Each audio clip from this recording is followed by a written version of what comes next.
Gampang kita mengheningkan ruang luar kita, matiin TV, matiin HP, bisa. Tapi kita punya nggak kuasa untuk mengheningkan pikiran kita, mengheningkan pertanyaan di hati kita. Itu sulit loh. Itu satu hal yang sangat sulit dilakukan zaman sekarang. Dan saya boleh berkata bahwa saya gagal so far, belum berhasil untuk menenangkan pikiran, hanya tertuju kepada Yesus. Tenang, nggak ada lagi. Malah kalau baca Alkitab aja ya, baca Alkitab gini. Kalau baca buku-buku lain, 1 jam 2 jam bisa nggak ngantuk, nggak terganggu. Baca Alkitab nih, baca Alkitab. Baru 2 menit, Tracy hubungi mama kamu. Trace, ingin nggak temen kamu yang punya utang 500.000? Tadi deh, Trace laundry, Trace ini. Sampai akhirnya saya punya solusi adalah saya taruh kertas sama pen. Every thoughts coming, tulis. Nanti I deal with it later. Tulis. Kalau nggak bisa selesai loh. Ya itu salah satu solusi buat biar konsentrasi kan. Biar write down. Ini nanti aja deh. Biar nggak lupa. Karena kalau udah selesai nggak ini. Tadi mikirin apa ya, lupa, nyesel gitu. But artinya apa? Ada kuasa si jahat yang mencoba untuk mengaburkan pandangan kita akan siapa Tuhan. So we are fighting against the demonic power yang mencoba untuk kita nggak memandang Yesus, nggak berjalan bersama Yesus, dan nggak percaya kepada Yesus. So what can we do sebagai anak Tuhan? Dan poin pentingnya itu adalah gini, itu tadi bagus banget ya. Jangan lupa bahwa disiplin rohani kita, atau bahasa Inggrisnya aku suka banget ya, our personal devotion. Itu adalah untuk tetap menjaga Tuhan itu tetap yang paling besar di dalam hidup kita.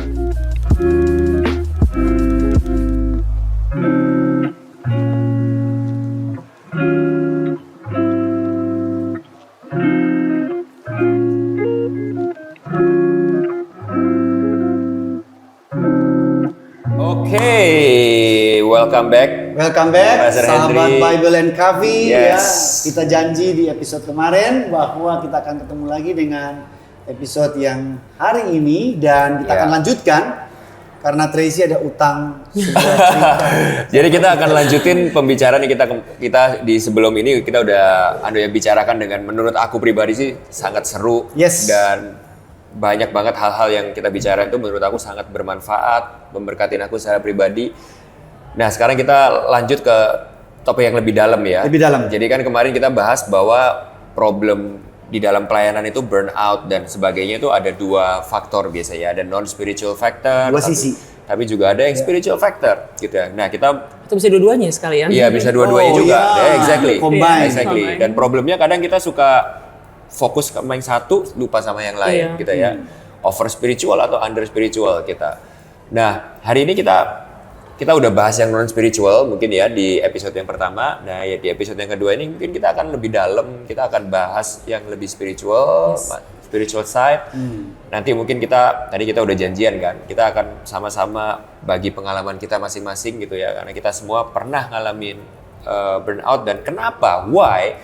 Kadang kalau kita mau jujur, kita mau renungkan dengan jujur, kita mengalami itu semua, gitu ya. Nah, jadi pembicaranya yang di episode kedua ini akan lebih dalam, hopefully bisa lebih memberkati. Nah, tapi sesuai dengan yang Pastor Henry tadi bilang, utangnya. Tracy utang sama kita 1 jokes. Kalau saudara nonton episode sebelumnya, dibayar di sini utangnya. Jadi kita buka dengan tapi ini joke-nya actually true story dari seorang pendeta namanya J. Joy. Ini pressure. Karena udah utang jadi harus lucu ini. Saya paham sama dulu karena lebih lucu dalam bahasa Inggris. Saya bahasa Inggris aja ya. Nanti kita translate. Dia bilang gini, nanti saya coba translate ya. Dia lagi duduk di pesawat. Dengan sebelah dia nanya, excuse me, what do you do? Katanya dia kepada pendetanya. Sebelah perempuan ini kepada pendeta ini. Dia bilang, I work for a global enterprise. We have operation in just every country in the world. We are involved in hospitalize, work, homeless, support orphans, children's home. Terus orang ini kayak wow gitu ya. Ini multi milioner. Belum selesai. Wah, ini perusahaan apa nih? Hebat banget gitu ya. Dan orang lahir we build school and promote education, stand against slavery, people trafficking, run feeding program and youth centered. We care about the elderly and the young. We are there from the birth to the death. We engage in dramatic behavior alteration. You may find this hard to believe, but we are global and intergalactic company. Intergalactic. Terus dia bilang, wow, what is this organization called? Kata orang sebelahnya. It's called The Church.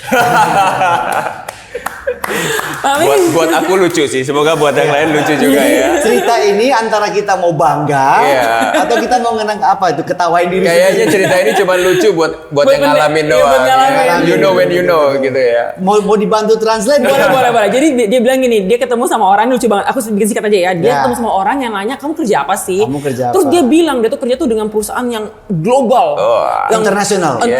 Internasional. Dia bilang ini pokoknya semua negara ada cabangnya. Dia bilang cabangnya. dari rumah sakit, dari tempat panti jompo, Semua segmen. untuk homeless, untuk orang-orang miskin, untuk panti asuhan, semua sektor dia punya. Kita bangun sekolah, kita bangun pendidikan, kita pokoknya untuk orang yang trafficking dan sebagainya, kita bikin youth center, kita nolong orang susah, orang tua, orang muda. Dia bilang gini, dari orang lahir sampai orang mati, Kita take care. itu yang ngurusin, dan kita juga ngurusin cara mengubah perilaku manusia.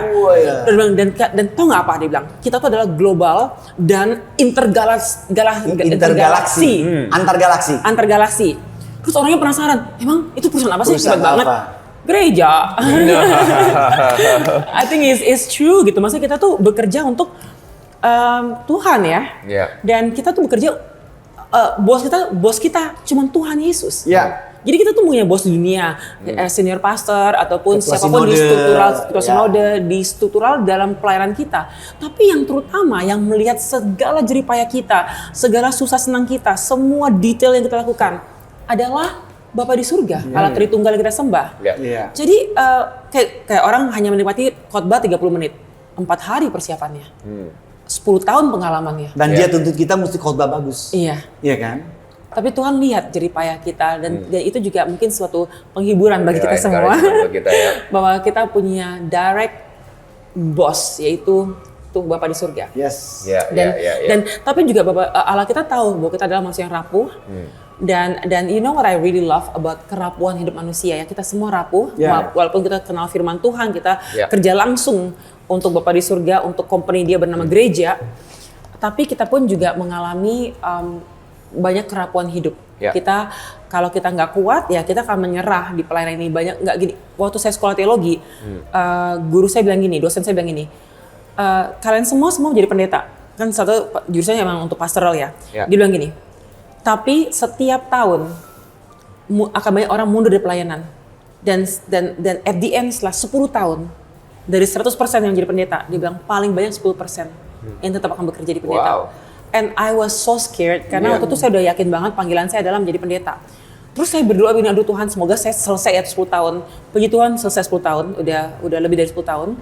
Jadi dan ternyata benar. Saya ketemu banyak orang, oh dulu saya hamba Tuhan, dulu saya pelayanan, dulu saya ini. Sedih loh untuk Dulu saya pelayanan used to be.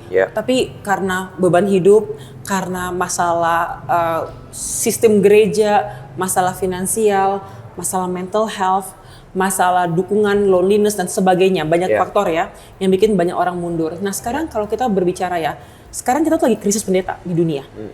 Banyak gereja kosong dan banyak pendeta nggak mau jadi pendeta di gereja masing-masing, nggak mau, karena itu pekerjaan yang sulit. Nah, bagaimana cara kita juga punya pastoral care, mempedulikan orang-orang yang mempedulikan orang gini, mempedulikan orang yang mempeduli orang banyak. Karena dia juga perlu di taking care, pastoral tuh perlu pastoral care. Nah, I wonder ya, nah sekarang gini deh, kejatuhan pendeta kita pernah bahas sebelumnya. Jarang gereja langsung meng-caring mereka dipecat.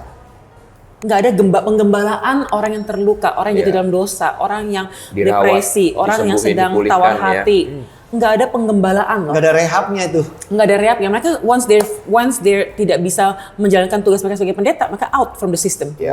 Tapi kita lebih empati sama jemaat.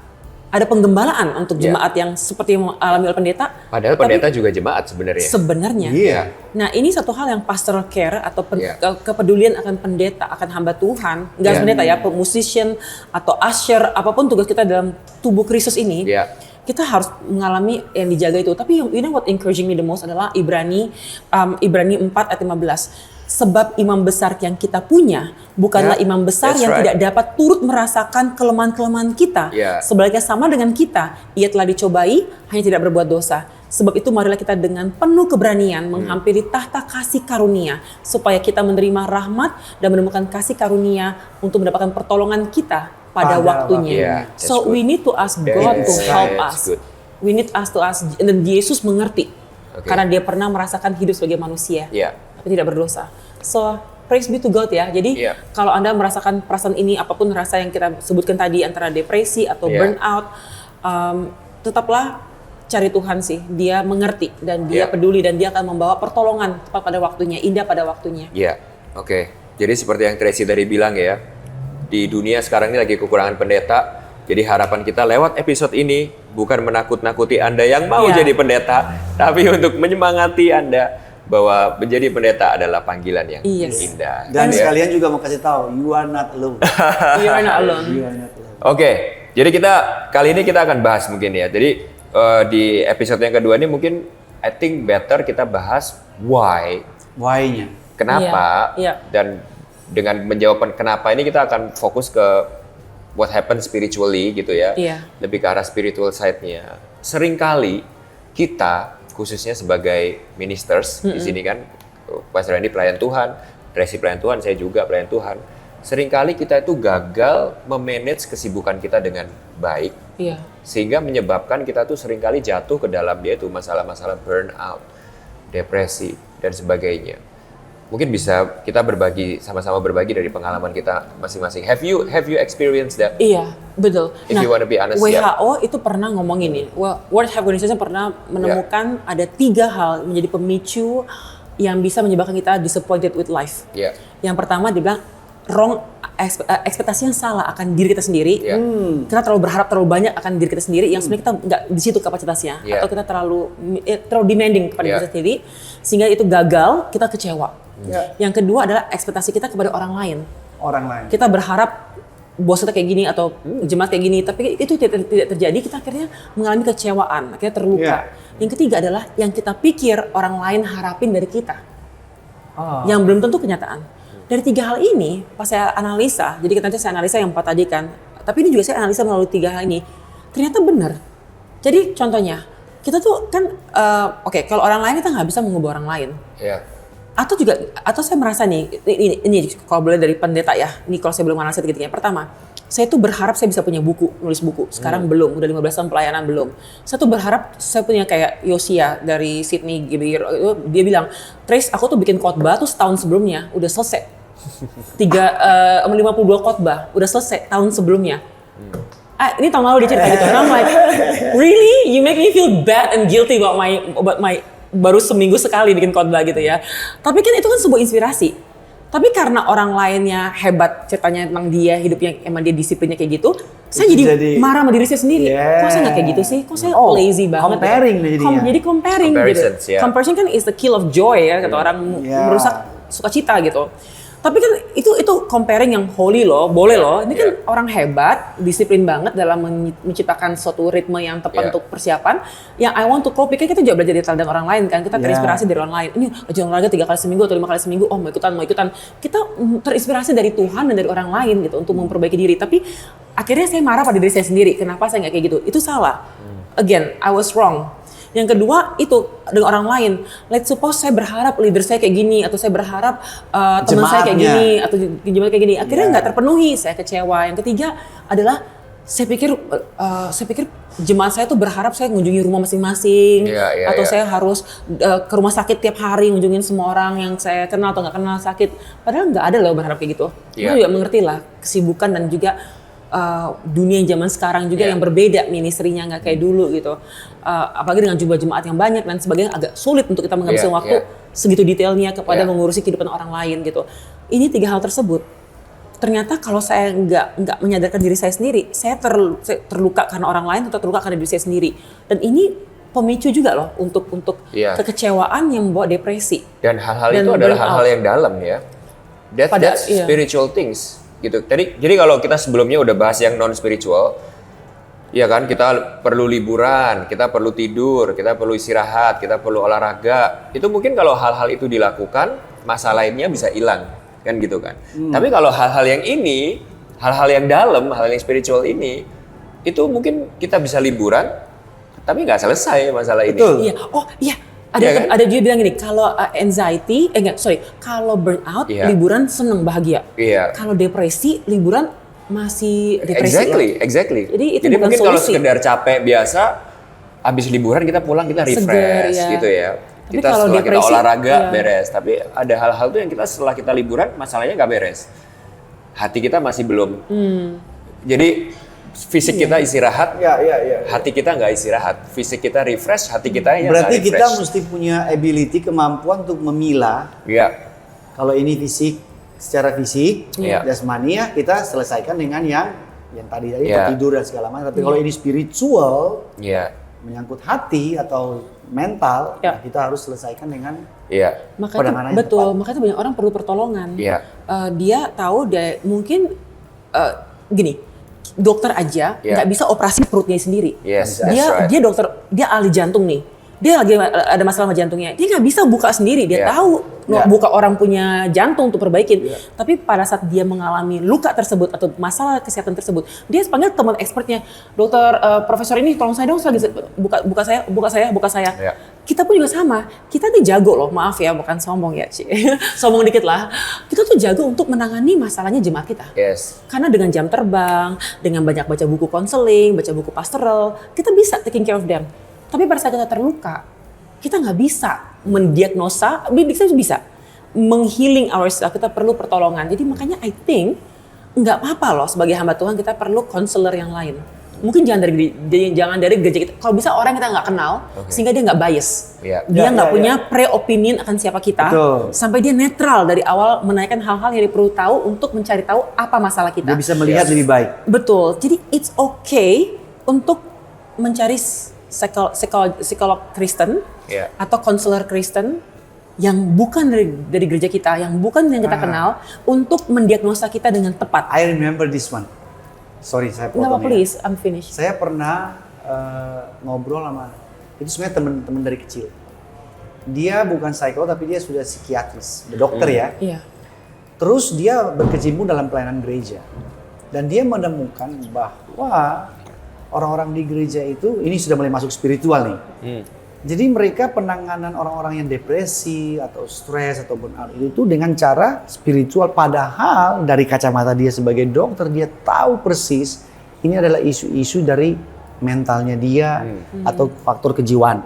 Tanpa memungkiri, dia bilang ada memang bagian yang spiritual. Iya. Iya. Sehingga dia bilang para hamba-hamba Tuhan, pelayan itu juga harus perlu tahu. Iya. Supaya kita bisa kasih solusi yang tepat Iya. sasaran. Misalnya kanker kan nggak bisa kasih Panadol, Iya. ya toh. Terus orang kalau flu pilek nggak bisa kasih obat kanker, ngapain Iya. dia cuma flu pilek gitu. Iya. Jadi saya masih ingat saya ngobrol sama dia bilang ini di gereja terjadi seperti itu. Iya. Nah mungkin ini bisa jadi kita tambahkan lagi topik ini. Iya. Oh di gereja itu kita mesti diperlengkapi bukan dari satu sisi aja. Iya. Ya tadi Tracy puji Tuhan, Tracy baca banyak, ya kan? Research dari mana? Tapi bagaimana dengan hamba Tuhan yang cuman satu buku? Iya. Iya. Iya. Dan kemudian orang yang mungkin cuman stres biasa tuh di demonik atau apa tadi yang level terakhir itu kan? Kadang-kadang banyak pendeta juga simplify big problem loh, itu juga nggak benar. Karena atau juga mencari alternatif singkat. Jadi waktu ada masa di mana saya baru pelayanan tahun 2010, 2009, 2010 baru mulai pelayanan karena adaptasi ya dari dunia entertainment ke kuliah, habis kuliah ke dunia pelayanan. Itu saya nggak sadar bahwa itu shock berat. Karena shocknya itu dalam semua aspek berubah. Pertemanan, ekonomi, karir, semua berubah. Itu membuat satu shock besar yang ini dialami oleh missionary yang pindah kota atau pindah apa itu sering, tapi kita suka nggak sadar pindah gereja, pindah kota itu kita bisa ngalamin lima hal yang bisa bikin stres berat. Perceraian, kematian, kehilangan pekerjaan, pindah rumah, sama sakit berat. Iya, saya pernah dengar itu. Iya, jadi I experience dua lah, pindah rumah dan pindah karir dan sebagainya. Terus saya nggak sadar kalau tuh satu ngalamin satu hal yang benar-benar stres sampai satu malam nggak bisa tidur, pagi nggak bisa bangun, terus paralyzed, rasa kayak terikat gitu, tapi nggak terikat gitu, pokoknya nggak bisa function gitu. Akhirnya saya ada pendeta saya bilang, kamu either kamu ambil ke psikolog atau kamu ya mau nggak mau ke dokter minta prescription untuk obat tenang, antidepressant namanya. Nah saya pribadi, obat itu nomor 2 untuk saya. I prefer untuk fixing human level dulu, human interaction dulu.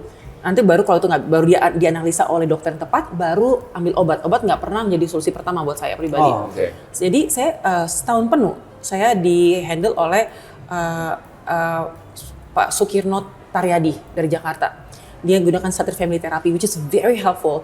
Karena ternyata masalah saya itu berhubungan dengan childhood trauma. Ada masalah trauma masa kecil, berhubungan dengan ekspektasi yang salah, berhubungan dengan masalah yang dipendam, tidak dibicarakan, berhubungan dengan banyak aspek. Jadi dia lihat setelah di interview, dianalisa, dia pelan-pelan loh, satu persatu dulu dia diberesin, sampai akhirnya saya pulih. Pas saya pulih, itu benar-benar lega banget loh. Itu seakan-akan tuh kayak dark cloud, awan hitam di kepala kita tuh ada yang ngangkat, beban berat puluh kilo itu ada yang ngangkat, itu hidup tuh jadi ringan, jadi sukacita kembali, melayani dengan on fire kembali, sekarang melayani dengan hati, dengan merasa gitu, dan melihat kehidupan tuh dari kacamata yang berbeda, kayak as if lensa saya yang kotor itu dibersihkan, dan akhirnya bisa lihat padahal saya tuh udah dalam Tuhan, cinta Tuhan, itu bisa ngalamin kekelaman, itu bisa gitu. Itu kayak Daud pernah bilang kan, dia bilang kayak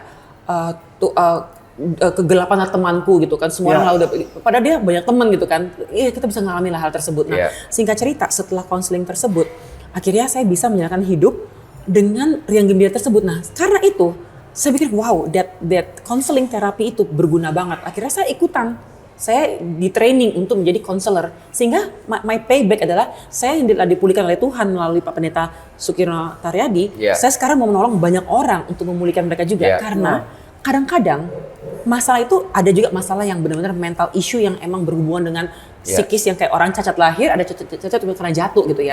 Beda lah, sistem penyembuhannya beda. Yang lahir ya karena sulit berjalan kembali.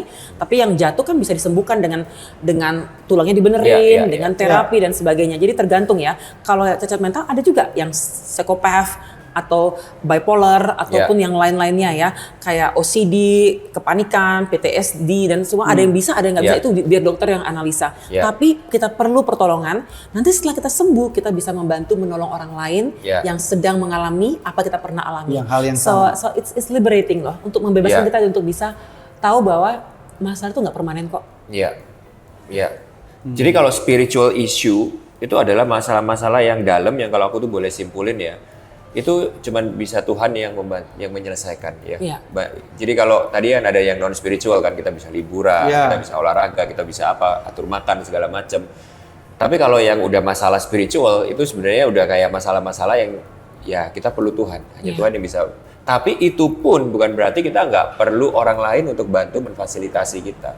Jadi tadi yang Tracy bilang juga, ada kita dalam hal spiritual pun perlu counseling yang orientasinya itu spiritual. Ya, ada hamba-hamba Tuhan, ada teman-teman, mentor atau counselor yang Tuhan itu pakai untuk bantu kita untuk menyelesaikan masalah-masalah yang dalam itu. Iya. Tahu nggak apa menarik? Saat counseling, nama Tuhan jangan disebut dulu. Karena ternyata kalau kita nyebut nama Tuhan keseringan dalam counseling, kita jadi merasa tidak berdaya. Padahal kita memuakan sebuah emosi-emosi yang kita pendam dari masa kecil, dari trauma-trauma. Tuhan berdaulat, tapi terakhir Tuhannya. Karena dia akan menutupi segala luka yang telah dibuka oleh si psikolog ini untuk mengeluarkan semua masalah-masalah. Jadi kalau udah ngomong Tuhan duluan, dia udah kayak, ya udahlah Tuhan kan bisa tolong. Ya Tuhan tolong. Padahal Tuhan mau nolong kita, tapi kita juga harus mengeluarkan apa yang tidak baik. Itu subconsciously kayaknya pikiran kita udah gitu ya. Jadi ternyata zaman dahulu kala dalam dunia pastoral banyak confession, pengakuan dosa. Kita sekarang kapan terakhir kali kita dengar jemaat kita mengaku dosa kepada kita? Kita pikir mereka bisa betul ngaku dosa langsung kepada Tuhan. Tapi sekali-sekali pun mereka boleh loh untuk curhat kepada sesama. Kan ada ayatnya juga. Iya betul. Jadi saling mengaku dosa dan saling mendoakan supaya itu udah jarang saat ini. Sehingga kalaupun dia punya masalah besar atau merasa dia berdosa, hina dan sebagainya, dia nggak tahu kemana, sehingga dia akhirnya dibohongi oleh si iblis yang menganggap kamu nggak ada berharga, kamu udah hancur, kamu udah you are nobody in this world. Sehingga tambah hancur lagi dia punya identitas maupun cara dia memandang kehidupan dan masa depan. So I think we can bring that back itu ya. Counseling penting, juga confession juga penting. That's right. Jadi kalau dalam kasusnya Tracy tadi, spiritual issue-nya itu terjadi, indikatornya itu waktu udah kita mulai salah ekspektasi, betul ya Tracy ya tadi ya. comparing dengan hamba Tuhan lain gitu ya. Itu umum terjadi loh by the way kalau yang belum tahu ya. Jadi pendeta juga manusia, kadang kita mulai craving for approval, afirmasi sehingga kita comparing, aku kok nggak kayak khotbahnya nggak kayak dia, aku kok. Padahal bagus ya, kita terinspirasi. I want to be like ini sedisiplin teman aku ini. Again, inspirasi bisa bagus tapi bisa jadi unhealthy juga kan gitu ya. Kalau Pastor Henry? Nah ini saya pernah ngalamin nggak? Ngalamin dan saya pakai cerita daripada Nabi Elia. Jadi itu kan dia pelayanan sampai pengen mati ya. Pengen mati. Ini dia matiin orang habis itu dia pengen mati. Tapi ini penting banget untuk didengar karena kita merasa bahwa kalau orang rohani banget tuh nggak akan kena depresi. Yes, that's right. Ini right. Alkitab tuh benar-benar hebat untuk bicarakan kerapuhan seorang hamba Tuhan sekalipun gitu. Malah kalau aku boleh tambahin, ada kitab di Alkitab yang namanya Kitab Mazmur yang isinya ratapannya itu Daud. Semua. Iya. Kita mencurahkan segala isi hati kita kepada Tuhan. Ya, that's right. Nah, ini jadi kan si Elia ini kan kita tahu bahwa dia di satu Raja-Raja 18 dia dipakai Tuhan secara luar biasa bertempur dengan 450 Nabi Baal. Kita aja belum pernah melakukan hal tersebut. Konfrontasi yang real gitu kan. Habis itu singkat cerita dia menang, si Elia menang, dan cuman gara-gara bosnya nabi-nabi ini ngancem aja. Cuman sebuah intimidasi kecil, Nabi Elia langsung kena knockdown, dia langsung masuk ke padang gurun. Dan saya bacakan ini menarik sekali tadi yang kita bicarakan itu ada hubungannya ke sini. Dia masuk ke padang gurun, satu Raja-Raja 19 ayat 3. Maka takutlah ia bangkit pergi menyelamatkan nyawanya. Ini kan kita mesti pikir, kenapa dia mau menyelamatkan nyawanya sekarang padahal waktu 450 Nabi itu harusnya menyelamatkan nyawanya di sana. Kenapa baru sekarang dengan seorang perempuan ini aja dia langsung mau menyelamatkan nyawanya? Dia jalan masuk ke wilayah Yehuda, tinggalkan bujangnya di sana. Nah, ini kecenderungan nih orang kalau lagi burn out, depresi, stres nih, tinggalin orang, menyendiri dia masuk ke padang gurun sehari perjalanan, duduk di bawah pohon. Tadi yang Tracy bilang itu, cukuplah itu, sekarang ya Tuhan ambil nyawaku, sebab aku ini tidak lebih baik daripada nenek moyangku. Tadi yang 3 itu apa? Ekspektasi. Akan diri sendiri, akan orang lain, dan ekspektasi orang lain akan kepada diri sendiri. Ini kan kena semua tuh ya. Kena. Saya tidak lebih baik daripada nenek moyangku. Ini menarik. Dari mana si Nabi Elia ini mendapat informasi? Karena zaman itu kan belum ada catatan dan segala macam bahwa dia tidak lebih baik daripada nenek moyang. Dia baca di mana? Padahal dia baik loh. Rekornya dia membunuh, menegakkan nama Tuhan 450. Dia bisa compare langsung dengan nabi-nabi sebelumnya. Sesudah itu dia berbaring tidur di bawah itu mau mati. Nah, malaikat Tuhan datang tidak kasih ayat, nggak dimarahin. Tidak dimarahin. Dia suruh bangun dan makan. Berarti yang non spiritual diberesin duluan. Vacation, liburlah kau. Istirahat. Istirahat. Minum vitamin D, kena sinar matahari, ya kan? Minumlah kopi sedikit mungkin. Minumlah jus buah, dia kasih makan, ya kan? Sampai kalau nggak salah tuh 2 kali dia suruh makan secara non spiritual. Benar-benar ini real, maksudnya food and drink ya. Tetapi setelah itu baru dia ketemu Big Boss, yaitu di Gunung Horeb. Tuhan keluar dan deal dengan dia langsung. Nah, mungkin kita akan bahas ini bersama-sama karena ini langsung masuk topik spiritual. Tapi saya konklusikan di kehidupan saya pribadi waktu saya habis melayani dan kemudian saya burn out, salah satunya isunya itu akan balik-balik ke hati. Contoh ya, saya kan sudah melayani jemaat. Kok mereka tuh masih kurang puas ya? Masih ada aja yang protes. Ya, masih ada yang kurang, kok masih begini, masih begitu, ya kan? Terus ya mungkin kita lihat hospitality-nya. Misalkan saya pernah pelayanan. Sorry to say, saya begitu masuk kamar, ini mau buat berdoa aja susah nih, Yeah. pengap banget. Iya. Kamu kok Pernah, gitu sih? Pernah ya? Pernah. Yeah. Maksudnya kita kan dikasih, ya saya nggak minta yang luxury Yeah. 5 stars, tapi Iya. at least proper lah. Iya, Ya. bersih lah, Udaranya jangan yang bersih, jamuran nggak gitu. bau. Iya. Saya lihat ranjangnya saya, ampun, saya mau naik tidur aja saya takut. Besoknya bisa bangun buat khotbah. Sampai saya change the room. Saya bilang, saya kasih tahu buat panitianya, sorry ya, saya pakai saya punya Iya. Uang pribadi. uang pribadi saya, karena saya buat tidur, buat saya istirahat nggak bisa. Iya. Iya. Nah itu kan ekspektasi, Yeah, that's right. ekspektasi kan, dan itu sudah membuat saya stres Yeah. sebelum saya pelayanan. Iya.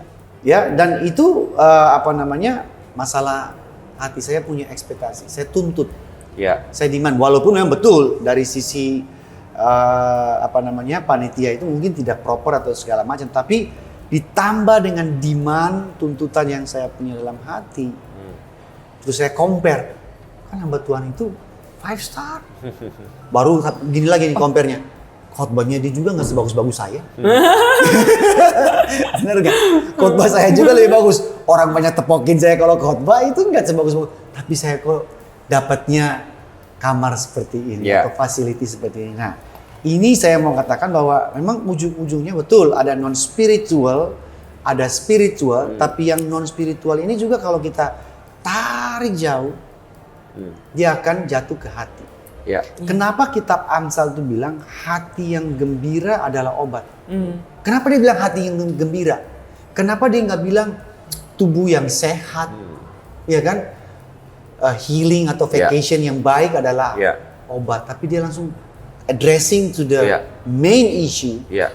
hati yang gembira. Nah Yeah. ini mungkin kita bisa bahas. Yeah. Pastor Anthony punya banyak hal. Jadi dari You wanna say? ya. Orang burnout sama depresi nggak bahagia loh hatinya. Iya, iya, that's Yes, right. pasti. That's right. Nggak bahagia hatinya. Pasti Kalau aku isunya akan balik kalau ke aku situ. tadi dapat dari apa yang Tracy sharingkan, terus tadi yang Pastor Henry juga mention, especially kita bisa belajar ya dari Nabi Elia kan.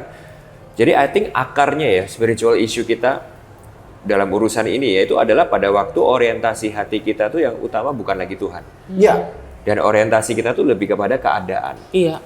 Contohnya Situasi. kalau dalam kasus Elia, kalau kita bisa belajar kan kepada hasil pelayanan kita.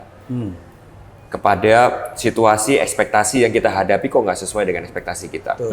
Mungkin kalau Elia pada waktu itu kan ekspektasinya dia mungkin, lah kemarin gua habis hebat kayak gitu, kok sekarang Tuhan izinin kayak gini kok. Ya. Mungkin dia expect-nya kan, enggak lah, kalau aku udah ngelakuin yang hebat kayak kemarin, aku nggak harus ngalamin yang kayak gini lagi.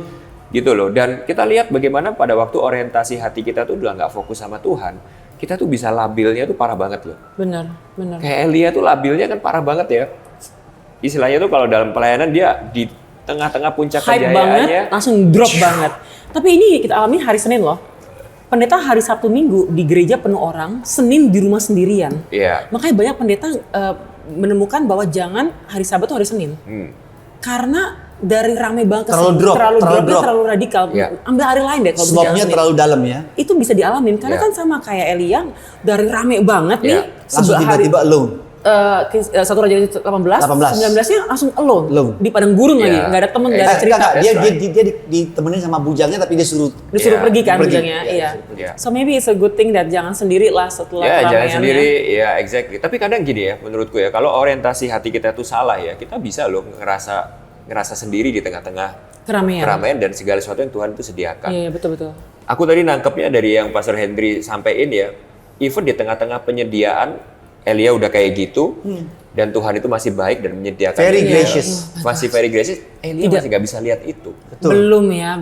Iya, karena hatinya dia masih Masih nggak beres. Dia, masih melenceng. Exactly. Jadi aku sih belajar Jadi itu. isunya isu hati ya, makanya kayak Iya, di Amsal iya, kan iya. bilang jagalah hatimu dengan segala kewaspadaan, Iya, betul. kan dari situ terpancar Spring of life. kehidupan. Ya, spring of life. Jadi the guarding of the heart, Iya. menjaga hati dengan kewaspadaan Iya. adalah kunci loh Ya. untuk ini semua karena yang rusak duluan tuh hati. Betul. Dengan membandingkan, Iya. dengan frustasi. So hati, oke. Itu So tadi let's yang talk about heart. tadi yang kita ngomong, kok abis healing, abis liburan, abis minum vitamin, problemnya tidak berubah. Betul. Tetap itu. Nah mungkin atau memang sudah pasti hatinya belum kena. Betul.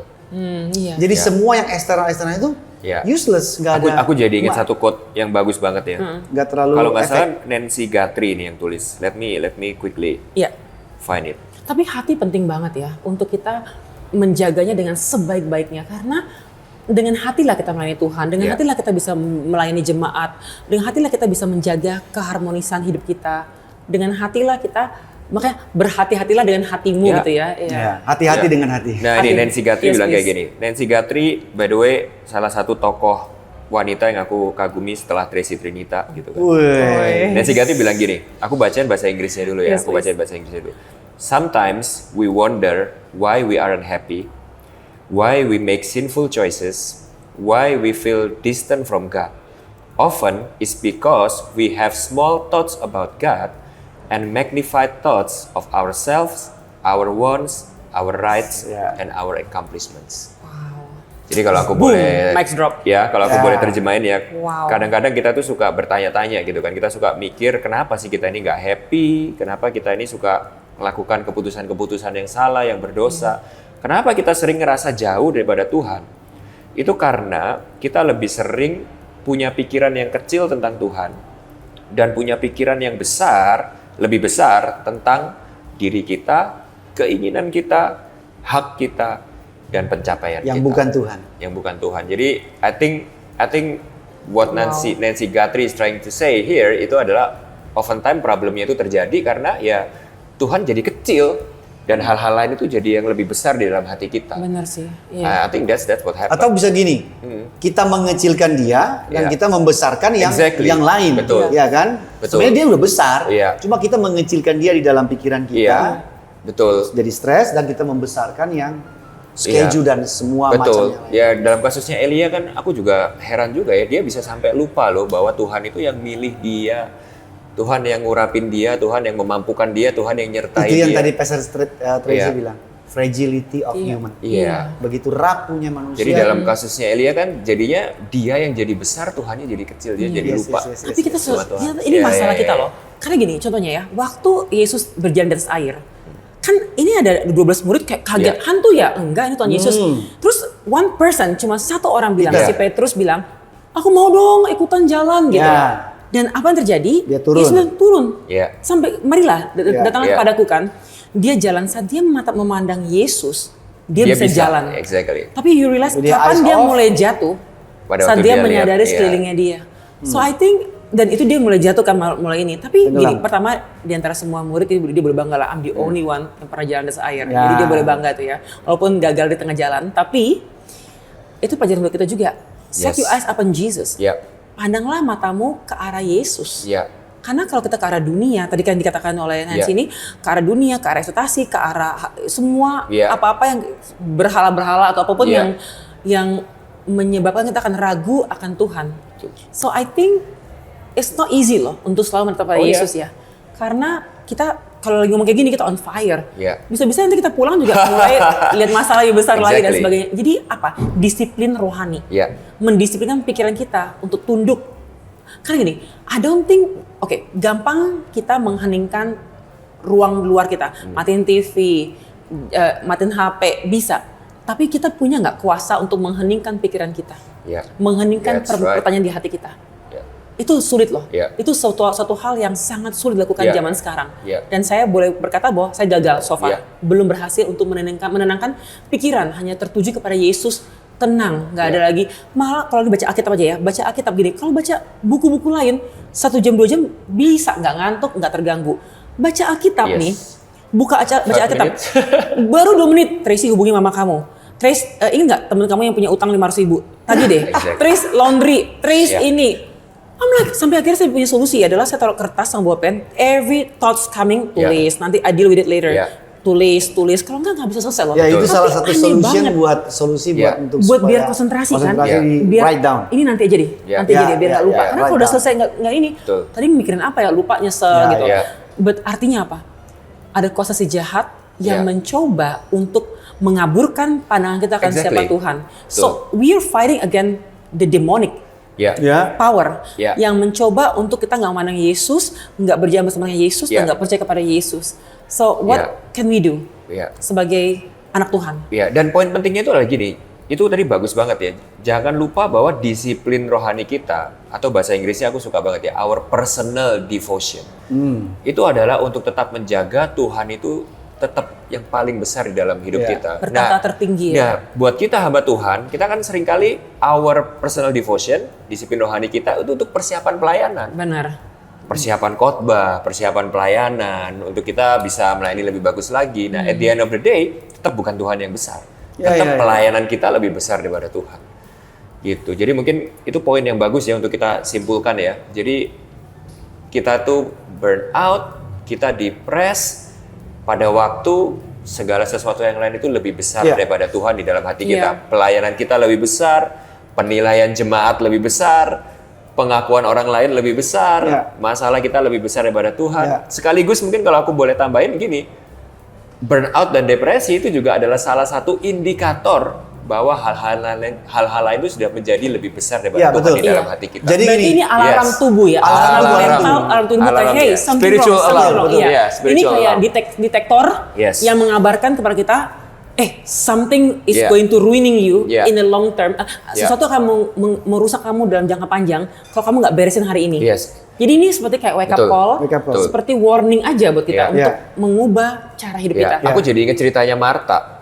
Pada waktu Marta sibuk melayani Tuhan, ya Yesus Yesus tuh nggak anti pelayanan kan? Yesus nggak marahin karena Marta itu terlalu sibuk melayani. Dia nggak tegur. Iya, tapi dia tegur pakai satu kata, your heart is troubled. With so many things. Heart lagi nih. Heart lagi. Wow. Ada optical knowledge ya mengenai mata manusia itu kan tidak bisa sekaligus melihat dua objek sekaligus fokus. Jadi kalau saya lihat Anthony di belakang, yang pohon-pohon di belakang itu dia seperti blur. Tapi kalau saya arahkan mata saya lihat pohon di belakang, Anthony jadi blur. Makanya ada lagu Fix Your Eyes Upon Jesus supaya yang lain tuh jadi blur. Jesus-nya jadi cemerlang, jelas, ya kan, clear. Tapi kalau kita mulai fix our eyes upon schedules, busyness, Jesus-nya jadi blur. That's right. Schedule-nya itu. Nah, stress itu mungkin karena fix our eyes upon something else besides Jesus. Artinya kita kalau mau merangkul schedule kita, fokus what would Jesus want us to do first. Betul. Lihat, kenal Tuhan, cari tahu apa yang Tuhan mau, sehingga kita bisa mengatur waktu hidup kita sesuai dengan rancangan Tuhan, bukan rancangan kita sendiri itu. Karena apa sih kita cari? As a pastor, as a membimbing deh, kita mau sukses. Kita mau orang bangga sama kita mau orang tua kita bangga, kita mau pasangan hidup kita bangga. Itu semua kan juga pencarian dunia ya. Kita akan terlupakan kok kalau kita lihat dari nilai kekekalan. Pada akhirnya ini kalau kita membandingkan schedule hidup kita nih rancangan kita setahun ke depan, 3 bulan dan sebagainya.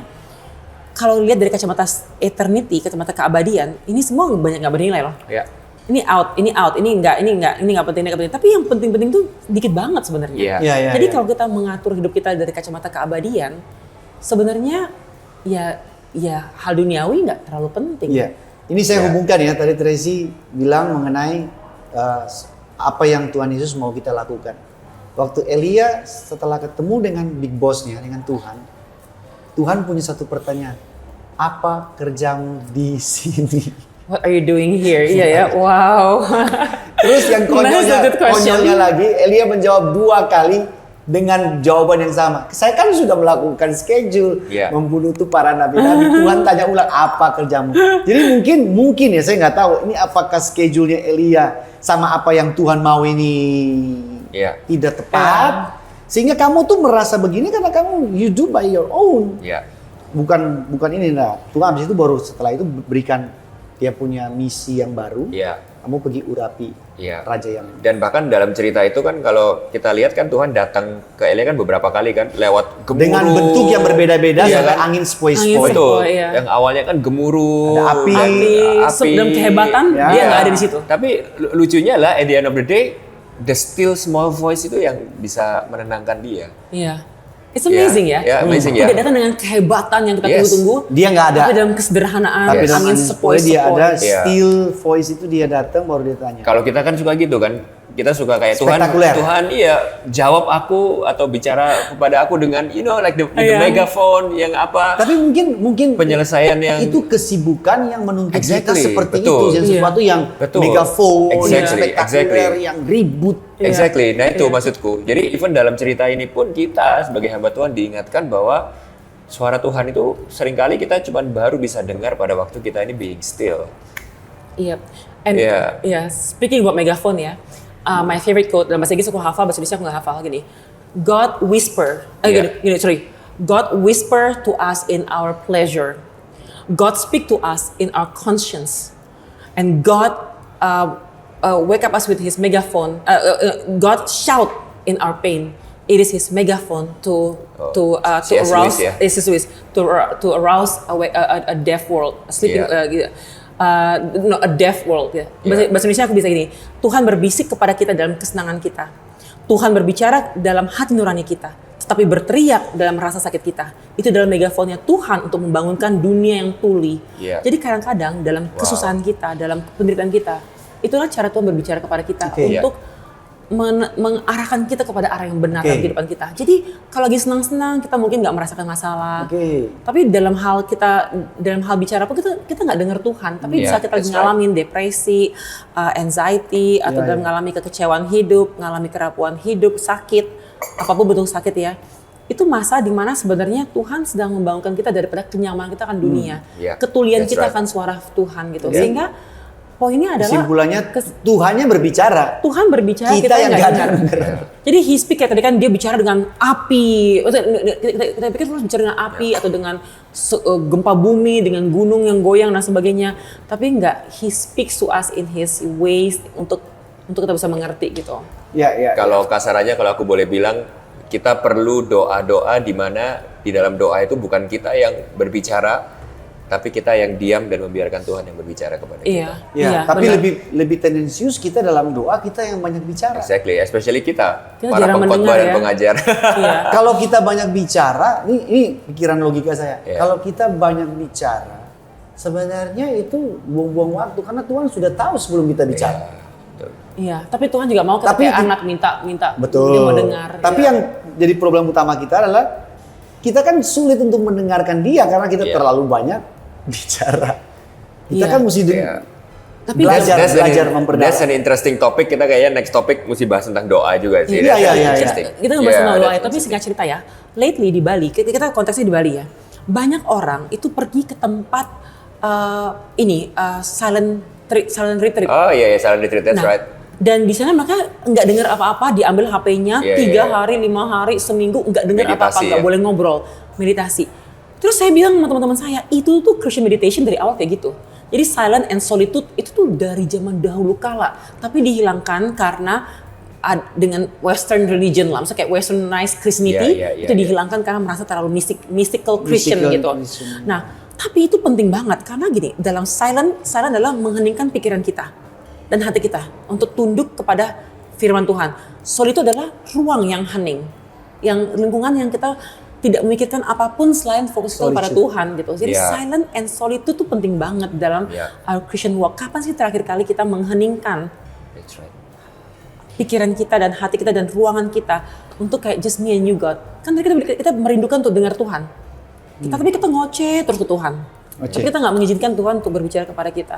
So maybe kita perlu melatih untuk refocus ourselves kayak tadi lensa. And also untuk melihat apa sih yang terpenting dalam hidup kita.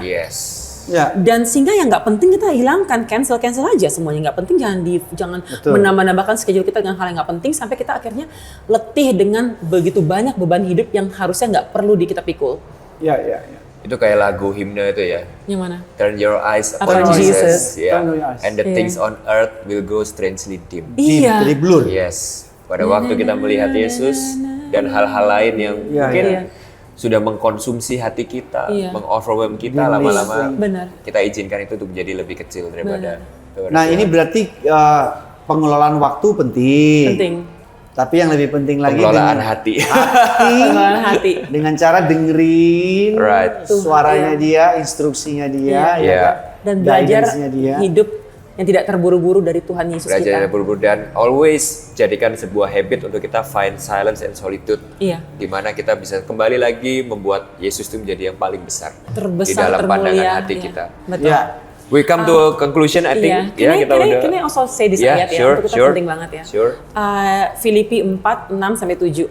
Janganlah hendaknya kamu khawatir tentang apapun juga. Tetapi nyatakanlah dalam segala hal keinginanmu kepada Allah dalam doa dan permohonan dengan ucapan syukur. Damai sejahtera Allah yang melampaui segala akal akan memelihara hati dan pikiranmu dalam Kristus Yesus. Kalau aku bilang ini kena banget di semua yang kita bicarakan. Yang pertama, kalau kita minta pada Tuhan ada 3 hal kan. Kita dalam doa, permohonan. Jadi doa, permohonan, tapi ucapan syukur juga. Thanksgiving penting banget. Jangan sampai kita nggak tahu diri, minta, tapi kita nggak pernah mengucap syukur dengan apa yang kita telah terima. Tapi yang aku juga suka adalah Tuhan, yang damai sejahtera Tuhan, itu bisa memenuhi akal kita, yang bikin banyak masalah kan kita rasional, kita kan jalan terus, akal, hati kita memelihara hati kita, yang kita bilang masalah hati, dan pikiran kita. Dan itu semua kita submit dalam Yesus Kristus. And I think this summarize yang kita perlukan adalah, like you just said, Tuhan harus bertahta dalam tertinggi dalam hidup kita. Sehingga tadi, Pak Soehardi juga bilang bahwa hati kita itu harus benar-benar dijaga banget dengan Tuhan sendiri yang memelihara hati kita, ditambah-tambahkan apa yang kita perlukan. And nanti kalau boleh, ada doa namanya doa damai, ketenangan. Pernah nggak dengar Serenity Prayer? Can I say dalam bahasa Indonesia nanti sebagai penutup ya? After you merangkumnya. Oke. Jadi sesi yang panjang, tapi aku pribadi very enjoy this so much. Me too, sama. Ini jadi sebuah obat juga sih buat It hati heals aku. me juga. Iya, kita ngobrol kayak gini juga aku kayak besi mengasah besi tapi sembuh juga kita ya. Banyak banget dapat pengingat ya. Dan sekali lagi kita diingatkan bahwa burnout, depresi, kita capek itu seringkali terjadi pada waktu hal-hal yang lain itu udah menjadi lebih besar daripada Yesus dalam hati kita. Jangan biarkan layanan kita, jemaat kita, kegiatan kita, ekspektasi kita, agenda kita itu mengambil tempat yang lebih besar daripada Yesus dalam hati kita. Dan tadi seperti yang Tracy udah bilang ya, pada waktu Yesus yang menjadi yang utama dalam hati kita, janjinya adalah Dia akan memelihara hati kita, pikiran kita dengan damai sejahtera Allah. Bukan damai kita sendiri, bukan damai dari gereja kita, bukan damai dari pelayanan kita, tapi damai di dalam Yesus Kristus. Would you close in prayer, Tracy? Ya, kita tutup dalam doa ya, Pastor Henry ya. Aku pengen mengutip doa yang sangat singkat ini, doa dari Reinald Nehum. Saya lupa nama persisnya, tapi namanya doanya bahasa Inggrisnya Serenity Prayer atau doa ketenangan gitu ya. Saya akan bacakan doa tersebut ya. Tuhan, berikan aku ketenangan untuk menerima hal-hal yang tidak dapat aku ubah, keberanian untuk mengubah hal-hal yang aku bisa ubah, dan kebijaksanaan untuk mengetahui perbedaannya. Hidup satu hari pada satu waktu, menikmati satu saat pada satu waktu, menerima kesulitan sebagai jalan masuk menuju perdamaian, mengambil seperti yang Yesus lakukan, dunia yang penuh dosa ini sebagaimana mestinya, tidak seperti yang aku inginkan. Percaya bahwa Engkau akan membuat semuanya baik-baik saja. Jika aku menyerah kepada kehendak-Mu, sehingga aku mungkin layak bahagia dalam hidup ini, dan akan sangat bahagia bersama-Mu selamanya di masa depan. Kiranya Tuhan memberkati kita semua, dan kiranya hati kita dijaga oleh kasih karunia Tuhan yang berlimpah, sehingga kita semua bisa hidup dengan segala kepenuhan secara Tuhan, dan melakukan panggilannya, dan menikmati hadiratnya, dan melayani umatnya. Amin. Dalam nama Yesus kita mengucap syukur dan berdoa. Amin. Oke, Bible, sahabat Bible and Coffee, kita sudah selesai. Anda semua diberkati dengan konten hari ini. Dengan konten ini ya. Dan kita akan ketemu lagi episode berikutnya. Hopefully kita nggak bolong segera lagi. Mungkin. Segera mungkin ya. Abis ini kita mau tekan kontrak. Damai sejahtera Allah menyertai Anda semua. Selamat melayani. Sampai jumpa, Tuhan berkati. Bye-bye.